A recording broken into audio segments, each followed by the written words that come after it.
কত ছিল? 30 টাকা।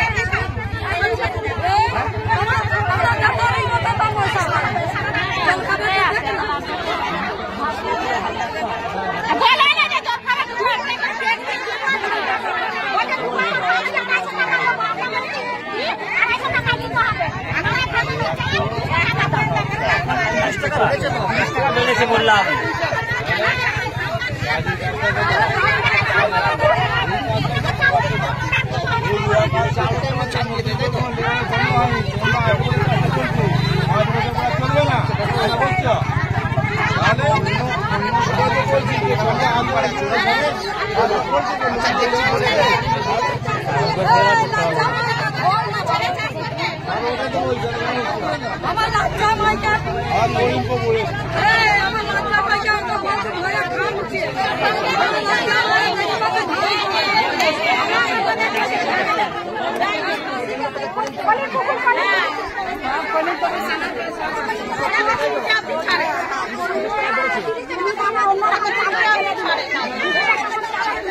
আমি তোমাদের জন্য এখানে এসেছি।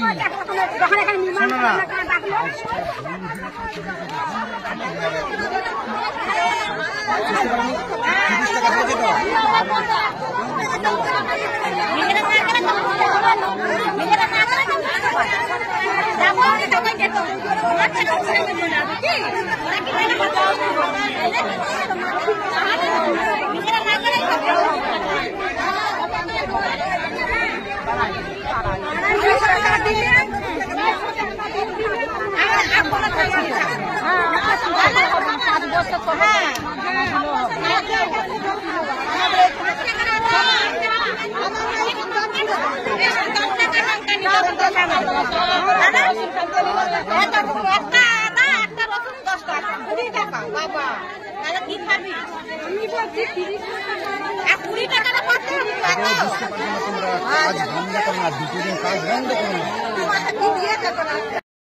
আজ 17 জুলাই বৃহস্পতিবার।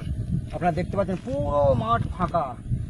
সারা ভারত ক্ষেতমজুর ইউনিয়ন হুগলি জেলা কমিটির আহ্বানে ধনিয়াখালীতেও ধর্মঘট সর্বাত্মক হচ্ছে। মাঠ আপনারা দেখতে পারেন, সাধারণ খেটে খাওয়া গরিব মানুষ আজ মাঠে নামেনি।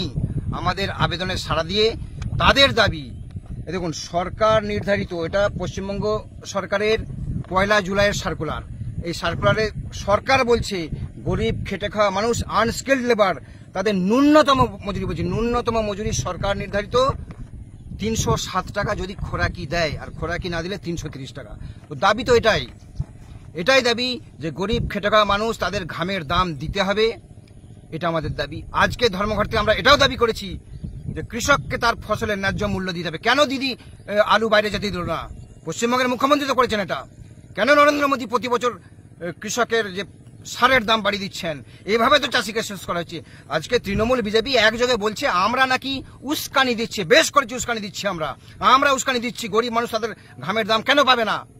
কেন তৃণমূল পরিচালিত সরকার আলুর দাম বেঁধে দিল? এখানেই তো চাষির সর্বনাশ হয়েছে। প্রতি বছর কৃষি দ্রব্যের দাম বাড়ছে, এখানেই তো চাষির সর্বনাশ হচ্ছে। নরেন্দ্র মোদী আর মমতা ব্যানার্জি দুজনে মিলে সারা দেশের কৃষিদের সর্বনাশ করছে, কৃষকদের। আর আমরা যখন গায়ে গতরে খেটে যারা সোনার ফসল ফলায়, সেই ক্ষেত মজুরের একটু ন্যূনতম একটা মজুরি বাড়ানোর যখন আমরা আন্দোলন করছি, ধর্মঘট করছি, আমাদেরকে কটাক্ষ করা হচ্ছে, দেখে নেওয়ার হুমকি দেওয়া হচ্ছে। আসুক না, মানুষ বুঝে নেবে, গরিব মানুষ বুঝে নেবে ধর্মঘট যদি ভাঙতে আসে তৃণমূল।